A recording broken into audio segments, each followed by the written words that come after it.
Assalamualaikum warahmatullahi wabarakatuh.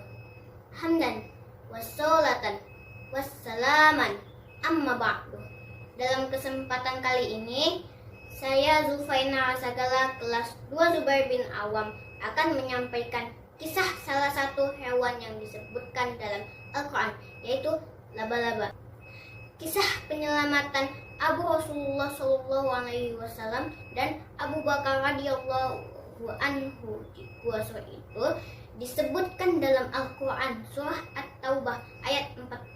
Bagaimana kisah laba-laba penyelamat Rasulullah dan Abu Bakar tersebut? Mari kita simak kisahnya. Suatu ketika Rasulullah dan para sahabat harus berhijrah dari Mekah ke Madinah. Mereka berhijrah untuk menyelamatkan diri dari kezaliman kaum kafir Quraisy pada waktu itu.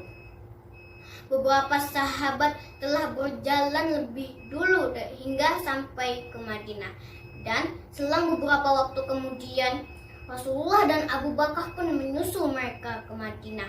Tetapi belum sampai di Madinah, ternyata ada sepasukan kafir yang mengejar mereka.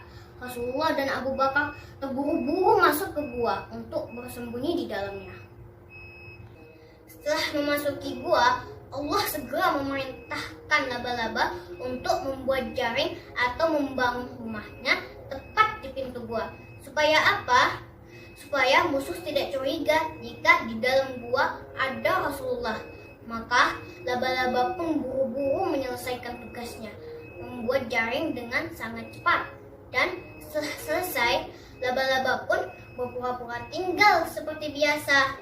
Dan benar saja, tak lama kemudian pasukan kafir itu benar-benar tiba di depan gua.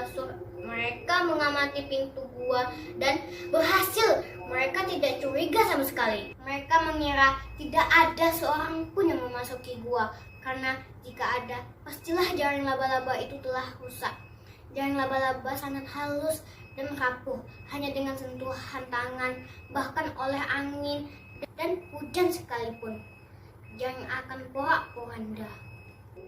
Sebagaimana Allah sebutkan dalam Al-Quran surah Al-Ankabut ayat 41. A'udzu billahi minasyaitonir rajim. Bismillahirrahmanirrahim. Masalul ladzina ittakhadhu min dunillahi awliya akamasalil ankabut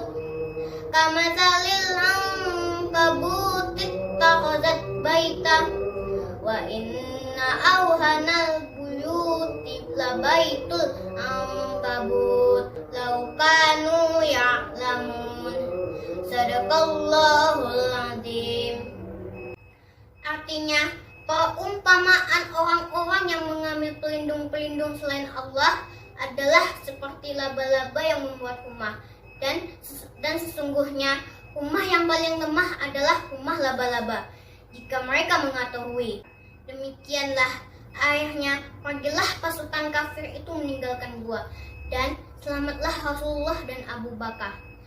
Ayah, bunda, ustadz, ustazah, dan teman-teman yang Allah sayangi, apa pesan moral yang bisa kita ambil dari kisah laba-laba sang penyelamat Rasulullah dan Abu Bakar tersebut? Ada 3 hal yang dapat kita petik hikmahnya, 3 pesan kehidupan, yaitu yang pertama tentang akhlak. Laba-laba yang lemah dari segi apapun sangat patuh dan taat atas perintah Allah dan berusaha melindungi nabinya. Yang kedua tentang akidah. Allah mengumpamakan rapuhnya sarang laba-laba adalah bagi orang-orang yang meminta perlindungan kepada selain Allah. Mereka meminta perlindungan kepada sesuatu yang tidak bisa melindungi. Sama seperti sarang laba-laba yang tidak bisa melindungi laba-laba dari panas, hujan, angin, dan sentuhan tangan sekalipun. Yang ketiga adalah tentang sosial. Seekor laba-laba mampu berjasa dan rela berkorban menyelamatkan nabinya. Bagaimana dengan kita? Kita pun harus rela berkorban untuk membela agama yang kita cintai ini. Berusaha dengan sekuat tenaga memberikan yang terbaik bagi kemajuan agama Islam. Itulah kisah laba-laba yang bisa kita ambil pelajarannya. Jazakumullah khair atas perhatiannya. Usikum binafsi wattaqwa.